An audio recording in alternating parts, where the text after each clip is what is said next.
Much of our oceans remain undiscovered. Who knows what secrets lay in the vast depths of our world? From ancient myths to modern-day discoveries, the ocean is full of potential. So today, here at Unexplained Mysteries, we'll be taking a look at 3 oceanic discoveries.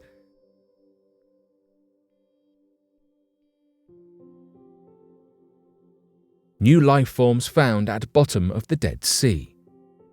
The Dead Sea is, as its name suggests, dead. The Dead Sea, which is a salt lake, has extremely high salinity, which highly reduces the life that can reside within it. Miraculously, recent research has uncovered several colossal craters which contain and produce fresh water on its seafloor 30 meters down, thought to have been entirely barren. The life in question is bacteria, tons of it. It lines the craters inside and out. While bacteria might not be your first choice of life, it's an extraordinary find as it showcases that it's possible for living beings to persevere even in such adverse conditions. It also opens the chance for the future evolution of other creatures that may eventually bring more life to the lake. It was an underwater expedition from 2010 that revealed the existence of these amazing bacteria. The springs were deemed a fantastic hotspot for life by marine microbiologist Danny Ionescu from the Max Planck Institute in Germany and took the scientific world by storm. The craters themselves measured an average of 10 meters in width and 13 meters in depth.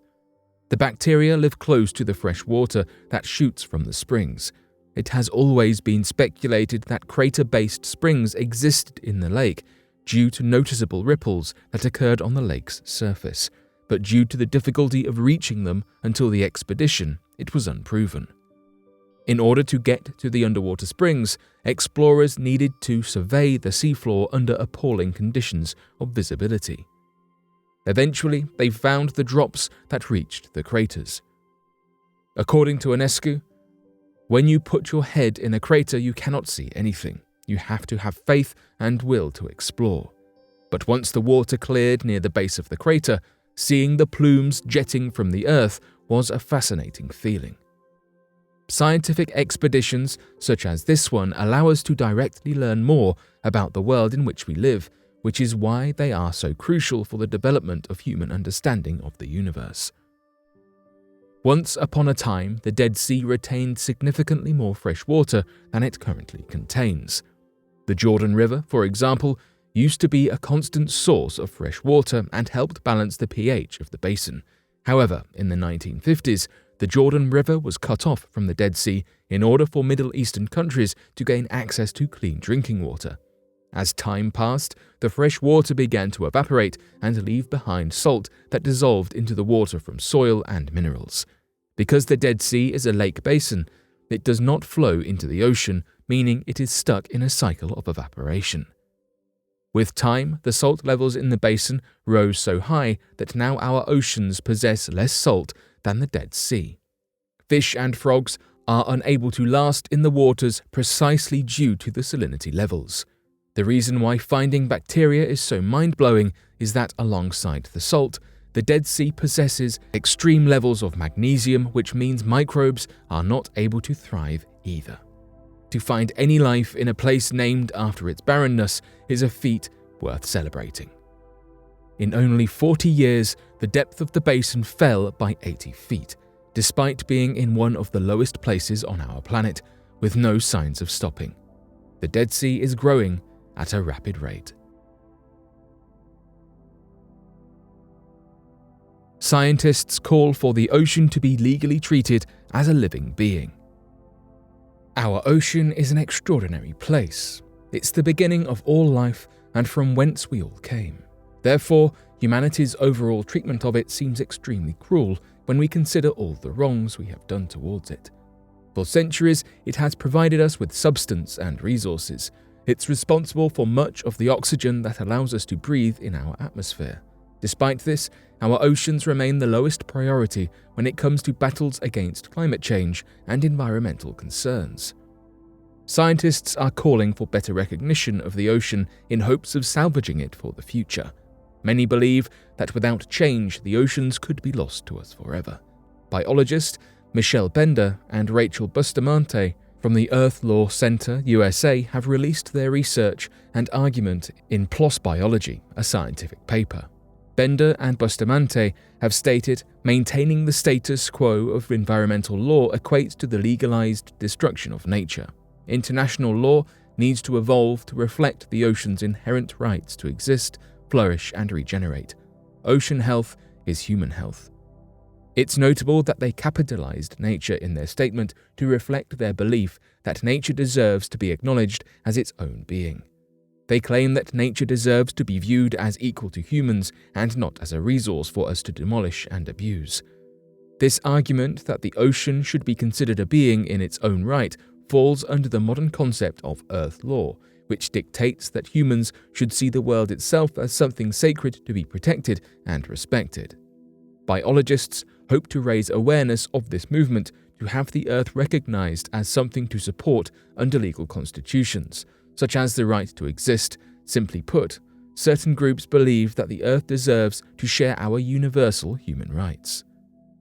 Bustamante and Bender write, building upon Earth law and rights of nature understandings, ocean-centered governance recognizes the ocean as a living entity, advancing law, policy, and institutional action that centers the needs of the ocean in decision-making.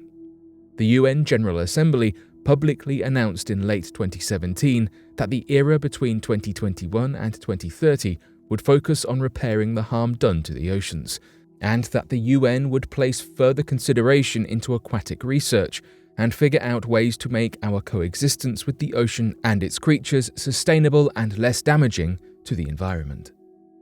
In 2015, scientists released the first universal ocean assessment, which opened the eyes of many communities as to how deeply the seas were suffering. The report revealed that climate change, overfishing, resource gathering, and most importantly, pollution have impacted the oceans more than previously anticipated. Since then, researchers have been working out ways to solve this ever-growing problem in hopes of rescuing oceanic life before it's too late. As things stand, the situation keeps getting worse. Little is being done to subvert the consequences of our actions, which are already occurring and destroying the ocean by filling it with trash, oil spills, and immense amounts of carbon dioxide.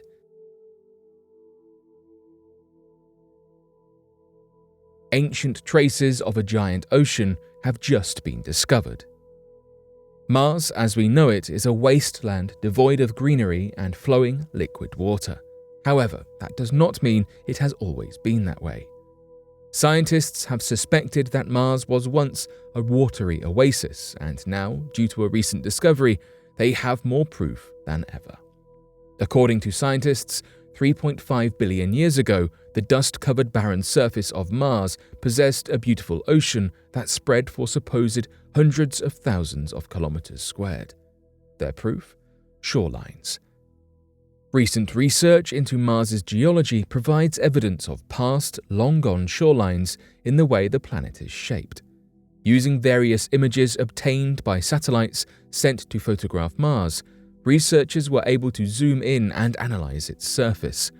Because scientists have pictures of the same location from different angles, they were able to put the pieces together into an elaborate local map, thus allowing them to study it up close. Over 4,000 miles of water-caused ridges have been located. Scientists believed these ridges are either underwater channels or possibly markings of river deltas. Benjamin Cardenas, a geoscientist from the University of Pennsylvania, states, "On Earth, we chart the history of waterways by looking at sediment that is deposited over time. We call that stratigraphy, the idea that water transports sediment and you can measure the changes on Earth by understanding the way that sediment piles up. That's what we've done here. But it's Mars." With research collected by the Mars Reconnaissance Orbiter, scientists were even able to determine how thick these ridges are and utilize topographical techniques in hopes of uncovering more about our neighboring planet's history. The team found evidence of rising sea levels on Mars that caused increased currents in rivers, all of which were memorized in the sands and sediment of the planet. As we understand where there is water, there is life, this discovery suggests it was definitely possible for the red planet to sustain life at some point prior in cosmic history, although this is still unproven beyond mere speculation. Cardenas notes, "What immediately comes to mind as one of the most significant points here is that the existence of an ocean of this size means a higher potential for life. It also tells us about the ancient climate and its evolution.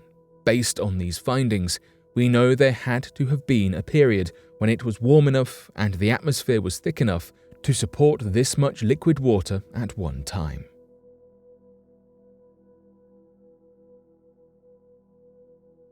But what are your thoughts on these oceanic discoveries?